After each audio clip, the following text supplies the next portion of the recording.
नमस्कार, मी डॉक्टर स्मृती हिंदारिया. मी minimal invasive and robotic cardiac surgeon आहे. सध्या मी अपोलोला सीनियर कन्सल्टंट म्हणून जॉईंड आहे. हे जे रोबोटिक कार्डियक सर्जरी आहे ते ॲक्च्युली आपण खूप वर्षांपासून आहे, बट पुण्यात आपण ही robotic assisted bypass cardiac surgery ती पहिलीच आहे जे सक्सेसफुली फुल रोबोटिकली कंप्लीट झाली आहे आणि पेशंट डिस्चार्ज पण व्यवस्थित 6व्या दिवशी घरी गेले आहेत. मागच्या एका महिन्यात आपण असे 6 सर्जरीज केलेले आहेत रोबोटिक कार्डियक असिस्टेड. अजून आय एम प्राऊड की इंडियामध्ये I am first officially certified robotic cardiac surgeon on da Vinci Intuitive Surgical platform. हे certification is a very big thing because त्याच्यासाठी भरपूर ट्रेनिंग लागते, भरपूर काही डिफिकल्ट स्टेप्समधून आम्हाला जायला लागतं, भरपूर वर्षांचा एक्सपिरियन्स लागतं, नंबर ऑफ केसेस आपल्याला दाखवायला लागतात, किती केलेत, कसे केलेत, त्याच्यानंतर ह्या गोष्टींसाठी आपण ट्रेन केले जातो. So I am very proud that I am the first female cardiac surgeon in India to be officially certified by Intuitive Surgical to perform such surgeries. आणि एम आणि विजन माझं असंच आहे की हे टेक्नॉलॉजी जे आहे ते मॅक्झिमम पेशंट्सला, जेवढ्या जास्ती पेशंट्सला, जेवढ्या जास्ती प्लॅटफॉर्मवर आपल्याला पोहोचवता येईल तेवढं पेशंटसाठी चांगलं आहे. फायनल एम तर हेच आहे की पेशंटला ह्याचं बेनिफिट भेटायला पाहिजे. आम्ही आजपर्यंत बघितलंय की कार्डियक सर्जरी परफॉर्म करायला खूप मोठा प्रॅक्टिस लागते, 20-30 वर्षाची प्रॅक्टिस लागते. तुम्हाला खूप कमी वयामध्ये ही संधी मिळाली, काय वाटतं आणि ह्याचे बेनिफिट्स काय? मी बेसिकली 10 वर्षापासून ह्या फील्डमध्ये प्रॅक्टिस करत आहे. जे इंडिपेंडंट प्रॅक्टिस आपण म्हणतो ते मागच्या 10 वर्षापासून मी करत आहे.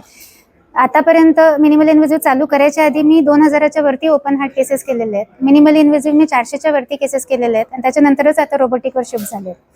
सो डेफिनेटली ह्या स्किलसाठी किंवा ह्या टेक्नॉलॉजीसाठी बरेच वर्ष द्यायला लागतात, बरेच स्किल लागतात आणि तेवढंच हार्डवर्क पण असतं. मी जिथे ट्रेन झालेले आहे जे हॉस्पिटल ग्रँड मेडिकल मुंबई, इथे माझं ट्रेनिंग झालेलं आहे. माझं MCH मुंबईवरून आहे. तर तिथे जे माझे टीचर्स, माझे प्रोफेसर्स जे आधीपासून होते, तर आमचं बेसिक ट्रेनिंगच असं आहे की we go to that level. किती कॉम्प्लिकेटेड केस असेल, किती काही असेल तरी वी कॅन डू इट. आणि जसं मी म्हटलं ह्याला प्रोटोकॉल्स आहेत, तर ते प्रोटोकॉल्स फॉलो करूनच आपण त्या स्टेप वाईज गेलो तर it becomes possible for lots of surgeons. And आम्ही जेव्हा तो कॉन्फरन्सला जातो किंवा जे सिनियर लोक आहेत की जे माझे मेंटर्स आहेत किंवा ज्यांच्याकडून मी शिकलेले आहेत, तर they also guide us, they also mentor us, they also help us. की कुठे जर आम्ही अडकतोय, कुठली स्टेप डिफिकल्ट जात आहे, तर ते आम्हाला सांगतात की ते कसं करायचं आहे. आणि स्टेप बाय स्टेप ते पॉसिबल होतं. तर पेशंटला बेनिफिट ह्याचं असं की लवकर हिलिंग, लवकर चालणं फिरणं चालू होतं, मॉर्बिडिटी कमी असते, पेशंट बेडरिडन नसतात, त्यांचं जे काही ॲक्टिव्हिटी लेवल आहे ते लवकर सगळे ह्याच्यावर रिटर्न येतं.